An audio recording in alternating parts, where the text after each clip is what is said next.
Crime alert, डरना नहीं, मिटाना है।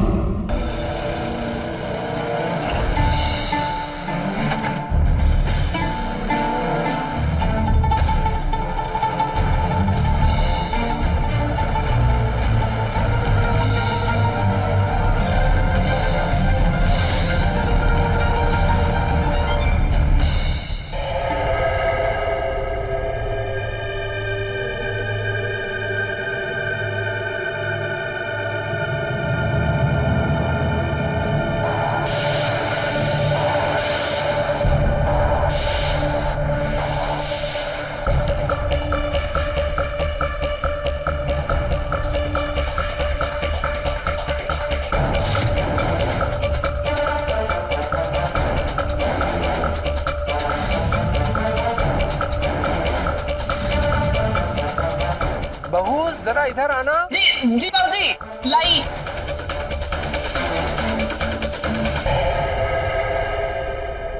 अरे सरकार पैसे का कहा है, आज नहीं तो कल खर्च हो ही जाएगा, इसलिए उसको ऐसी जगह निवेश कीजिए जहां पैसा डबल आए।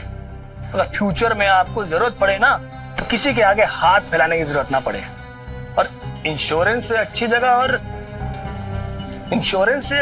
क्या हो सकती है जहां इन्वेस्टमेंट करो और पैसा डबल। कितना इजी है। हाँ सर, ये जगह बिल्कुल अच्छी है। अगर यहाँ इन्वेस्ट कर दोगे, अरे दिमाग से पागल हो गई हो क्या? जरूरी फोन चल रहा था हमारा। आपका तो हमेशा जरूरी कॉल चलता रहता है। आपको अपने काम के अलावा कभी भी किसी और चीज की फिक्र होती है? अरे क्या काम करते रहते हैं? रात दिन काम ही चलता रहता है आपका। आपके जीवन में बीबी बच्चा बाप नाम की कोई चीज है भी या नहीं है? सदा अक्ल चंद मत बनो। ये जो हम कर रहे हैं ना, परिवार की खुशी के लिए कर रहे हैं, समझी? लेकिन तुम्हें छोड़कर सब मानते हैं और हमारी मदद भी करते हैं, शायद इसलिए।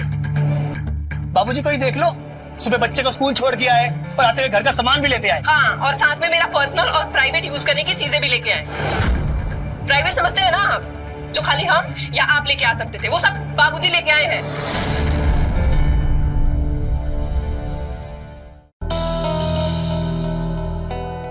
आपको आइडिया भी है हमको कितनी शर्मिंदगी महसूस हो रही है तब से बाबूजी घर का सामान लेके आए हैं। नजरें नहीं मिला पा रहे हैं वो हमसे। तो तुमको पर्सनल लिस्ट अलग से बनानी चाहिए थी, या उनको वो लिस्ट देनी नहीं चाहिए थी। अरे तो हमें कहाँ पता था कि आप वो लिस्ट लेके नहीं जाएंगे, और बाबूजी को लिस्ट दिए नहीं थे हम। जबरदस्ती खींच के ले गए हमारे हाथ से, तो क्या करते हम? ठीक है, मानते हैं हमसे गलती हो गई है, आज के बाद ऐसा नहीं होगा। हम वादा करते हैं तुम्हारी लिस्ट का सामान का ध्यान रखेंगे, हम कभी मना नहीं करेंगे हम। चलो हमारा फोन दो, हमें जरूरी बात करनी है। नहीं, फोन तो नहीं देंगे हम। हो गई आपकी बात जितनी करनी। काहे मजाक करें, फोन दीजिए ना। अरे नहीं देंगे हम फोन, आपको बात ही करना रहता है हमेशा। मूड मत खराब कीजिए। आप नहीं देंगे ना प्लीज फोन। अरे हम नहीं देंगे। फोन दीजिए। कहाँ बात करते थे? फोन दो, हमारा क्लाइंट है वो। हेलो, क्लाइंट लाइन पे है यार।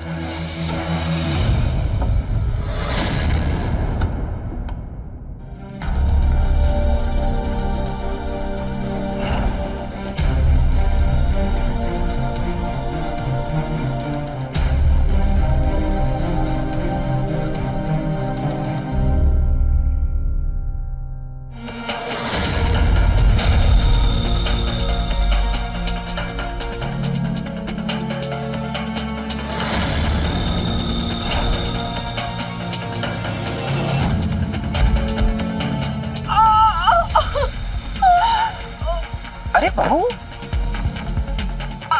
अरे कैसे गिर गई?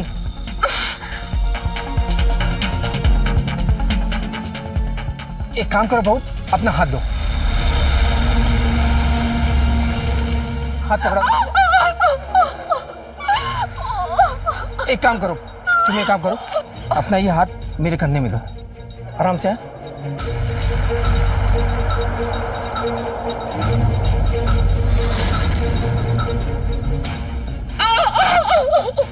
अरे कुछ नहीं, आराम से खड़ी हो, आराम से। कुछ नहीं होगा, आराम से संभाल लो। आओ अंदर आओ तुम।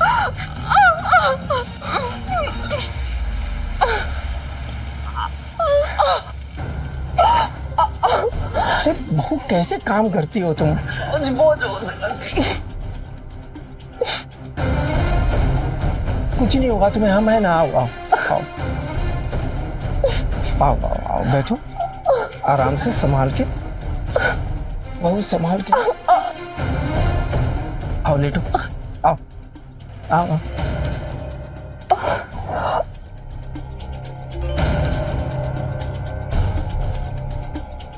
बहू, हम ना डॉक्टर को फोन किए देते हैं, ठीक है? अरे नहीं नहीं बाबूजी, डॉक्टर को फोन मत करिए। ड्रावर में बाम होगा, दे दीजिए, उससे ठीक हो जाएगा।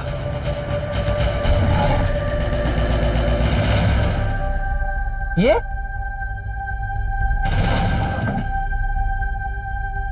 हम लगा देते हैं ना बहू? नहीं बाबूजी, लगा लेंगे।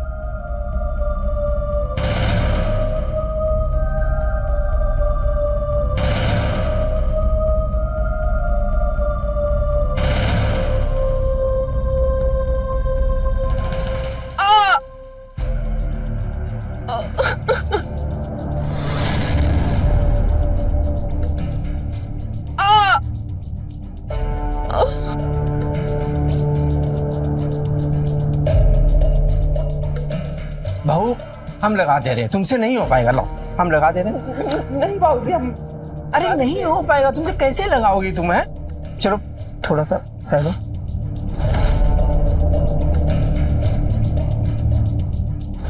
कहाँ लगी है? हाँ अभी ठीक हो जाएगा।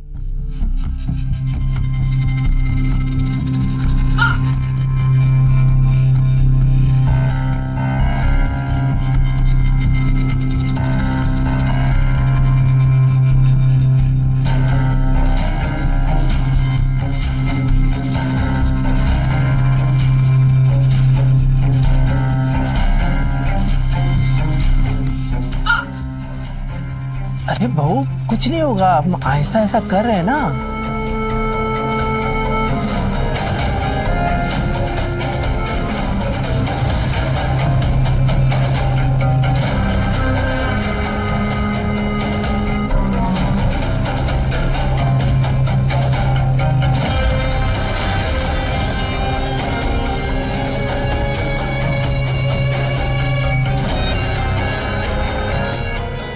बाबूजी बस रहने दीजिए, हो गया।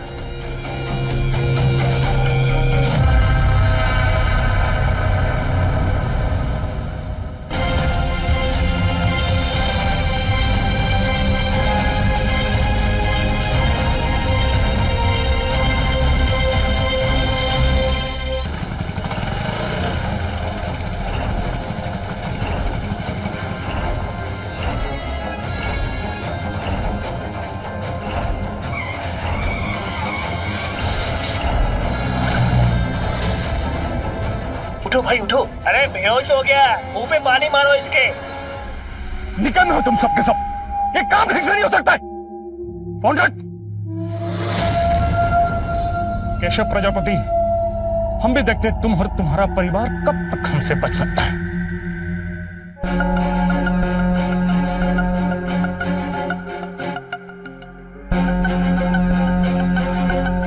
बाबूजी हम जानते हैं ये सब उस बबन का किया धरा है, लेकिन इस बार हम छोड़ेंगे नहीं उसे, सीधा जेल भिजवाएंगे। ये महेश, और कहाँ बताएगा पुलिस को? हाँ, जिस गाड़ी से तुम्हारे पिताजी को मारने की कोशिश की गई थी वो हम चला रहे थे या हमारा बेटा? पुलिस को जो बात बताई जाती है उसे साबित करना पड़ता है। गवाह सबूत है तुम्हारे पास? एक बार कंप्लेंट लिखाएंगे ना, सब मिल जाएगा, समझे? ए महेश, ज्यादा उड़ मत, छू जाए तू। बात से लड़ने की कोशिश मत कर, नोच के निकल जाएंगे। और हाँ, एक बात कान खोलकर सुन लो तुम लोग। तुम लोगों की समस्या भी मैं हूं और समाधान भी। अगर तुम लोग और तुम्हारा परिवार सुरक्षित रहना चाहता है तो वो हाईवे वाला प्लॉट भूल जाओ और केस उठा लो, नहीं तो तुम लोगों की जिंदगी में हादसों की लाइन लग जाएगी। बबन, तेरी इस धमकी से हम लोग डरने वाले नहीं हैं। तुझे जो करना है ना कर ले, लेकिन उस जमीन का एक भी टुकड़ा हमारे जीते जी तुझे नसीब नहीं होगा। ठीक है भाई साहब, जैसी आपकी मर्जी। हम भी देखते कितना सह लेते हैं और कब तक। चल रहे।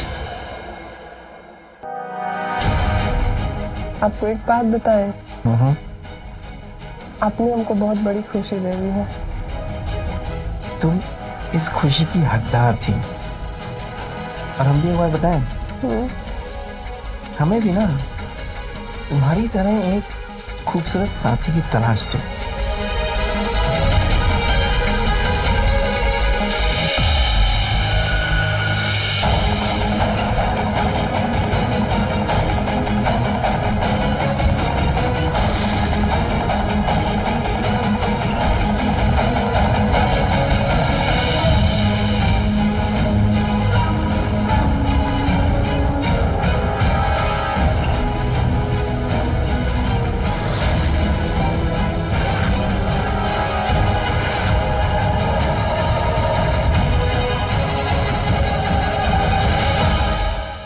अच्छा हुआ कि आप आ गए। बाबूजी के सर में दर्द है, मेडिकल से दवाई लेते आइए। क्या हुआ बाबूजी को? अरे कुछ नहीं हुआ है, बस थोड़ा सा माथा दुख रहा है। दवाई लाने का कोई ज़रूरत नहीं है, बहू माथा दबा रही है, ठीक हो जाएगा। नहीं बाबूजी, हम ले आते दवाई। अरे रहने दो, उन्होंने कहा ना। तो वैसे भी सर दर्द का दवा खाने से सेहत ठीक नहीं रहता है। ठीक है बाबूजी, अगर दर्द कम नहीं होगा तो बता दीजिएगा, हम दवाई ले आएंगे। और नहीं तो डॉक्टर को ही बुला देंगे। ठीक है, चलते हैं। हाँ हाँ बेटा।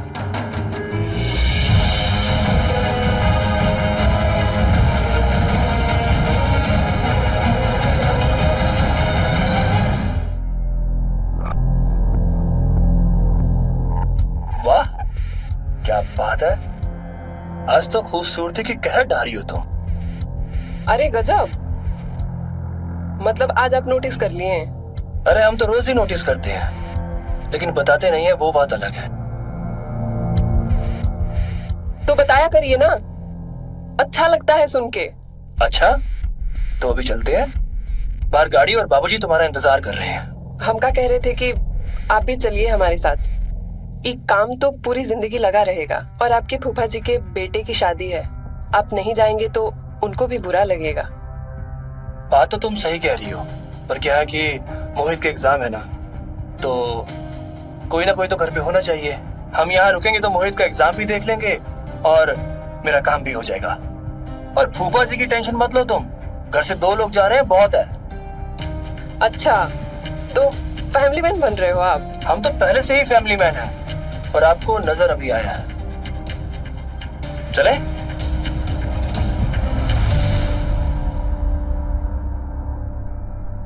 आराम से जाना, ठीक है? कुछ भी लगे तो फोन करना मुझे। आओ बैठ, आ बैठ।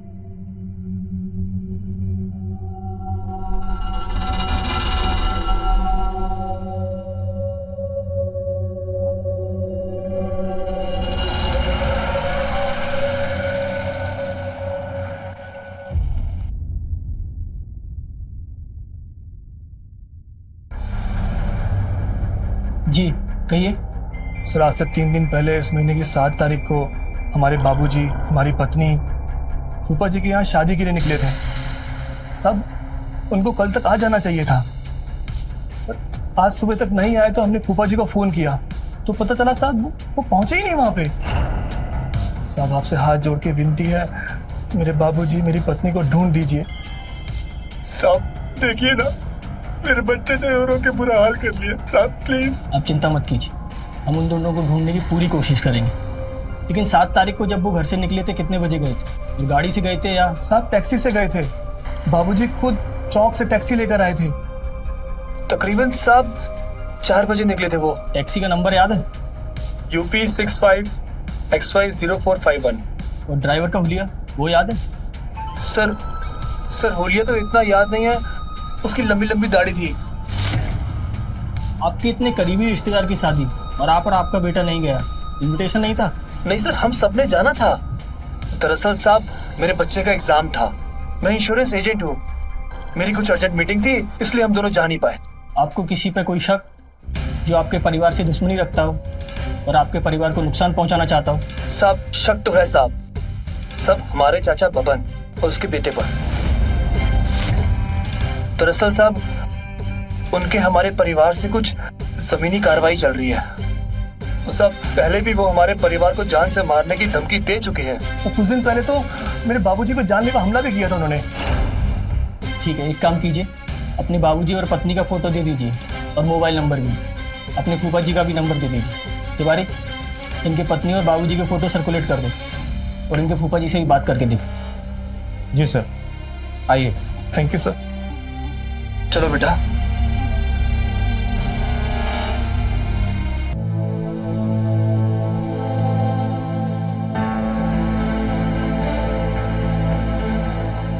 मोहित बेटा उठाओ। मोहित, दूध पी लो बेटा, उठो। ये लो दूध पी लो। नहीं पापा, हमें दूध नहीं पीना। क्यों? माँ और दादाजी कब वापस आएंगे? बेटा जल्दी आ जाएंगे वो। देखो जब तक वो नहीं आते ना, हम दोनों को ही एक दूसरे का ख्याल रखना पड़ेगा, ठीक है? लो अब अच्छे बच्चों की तरह दूध पी लो। गुड।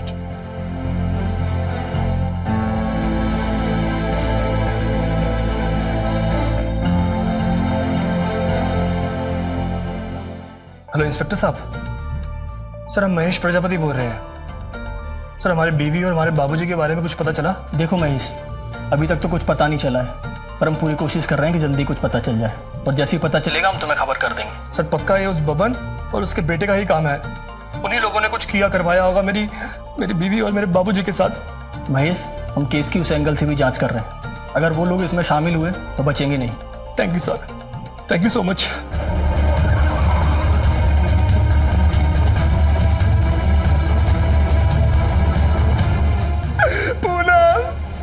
दूर रहो, बॉडी से दूर रहो। जालिमों ने मेरे पूरे परिवार को मार दिया। इन दोनों को कहीं और मारा गया है और मारने के बाद बॉडी को यहाँ लाके फेंका गया है। जिस बेरहमी से मारा गया है, ऐसा लगता है कि किसी ने बड़े क्रोध से बदला लिया है और ये काम किसी एक आदमी का नहीं लगता है। जी सर, आखिर किसने मारा होगा इन दोनों को? बब्बन, उसके लोग, उसके बेटे ने मारा सर, और कौन कर सकता है? मार दिया, मेरे पूरे परिवार को खत्म कर दिया सरकार और जालिमों ने। तिवारी जी, बॉडीज को पोस्टमार्टम के लिए भेजो और देखो कि खून होने का टाइम और डेट क्या है। और फिर उसके बाद बब्बन और पप्पू को भी कोई लोकेशन को खंगालो। देखो कि सेम टाइम और सेम लोकेशन पे वो लोग कहाँ थे। जी सर।